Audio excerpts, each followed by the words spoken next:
তুমি মোবাইলের দোকানে সামনে লাফেস না টাকা লাগবে না, টাকা লাগবে তুমি যাও। আল্লাহ হাফেজ, দোয়া করো, সাবধান থাও, টাকা আসলে ফোন দিও। আসসালামু আলাইকুম ভিউয়ার্স, এটা আমার জন্মভূমি ফকিরহাট, বাগেরহাট এলাকা।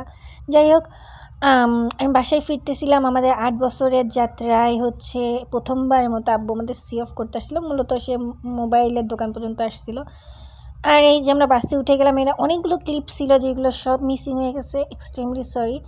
মূলত বাসের এই ঘটনাটা নিয়ে যেহেতু দেশে খুব ট্রেন্ডিং চলতেছিল, আর মাঝখানে আমিও আমার আব্বু, পরানা, জিহাদ, আমার 3 মাহরামের সাথে যখন আমি বাস জার্নিটা করছিলাম, সেই জার্নিটা নিয়ে একটা ব্লগ করছিলাম, মানে একটা ব্লগ লিখছিলাম যে মাহরামের সাথেও কি আমরা নিশ্চিত কিনা, কারণ তারাও তো তাদের মৃত্যু ঝুঁকি থেকে থাকে বর্তমান দেশের যে অস্থিতিশীল অবস্থা।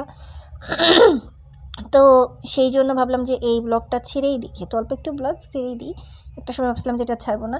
যাক, আম্মু আমাকে সানগ্লাসটা কিনে দিছিল, আমার পড়তেই হবে। আমার আম্মু খুব fashionista, but I am not, but পড়তে বলছিল, এই জন্য পড়া এই দিন।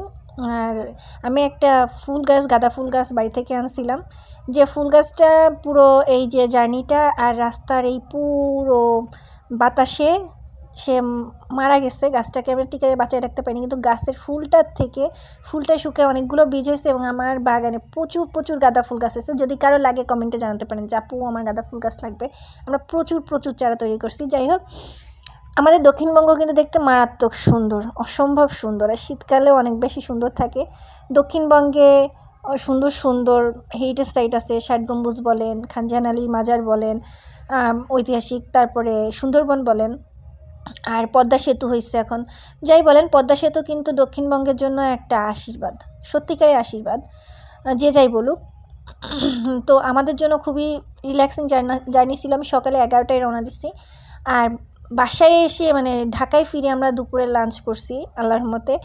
তো এই টুকটাক ক্লিপগুলো আপনাদের সাথে শেয়ার করলাম। এরপর যাত্রাবাড়ি নেমে আমরা একটা সিএনজি নিয়ে 3 জনে রওনা দিলাম। আমাদের মনটাও খুব ভালো ছিল, তবে আমার বাসা থেকে ফেরার সময় অতটা খারাপ লাগে না, কিন্তু ফিরে যখন বাড়ি যখন সাউন্ড বক্স লাগায় দেন তাহলে নাইচে বসাই ইমরান আসলে ফুটছে ওই জায়গা ফুটবে না, ওই জায়গা কত বড় সাহস সালার ফুলটা ফ্ল্যাশ অফ করে দেন। ফুট ফুট ফুট ফুট ফুট ফুট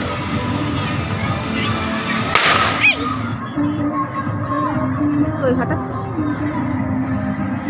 আর এখানে বাচ্চা কাচ্চা 31st-এর জন্য আতশবাজি ফুটাচ্ছে। এই জিনিসটা আমার পছন্দ নয়। আমরা বারান্দা থেকে আমি জিয়াদার পর দেখতেছিলাম বাড়ি ফেরার পর, বাসায় ফেরার পর।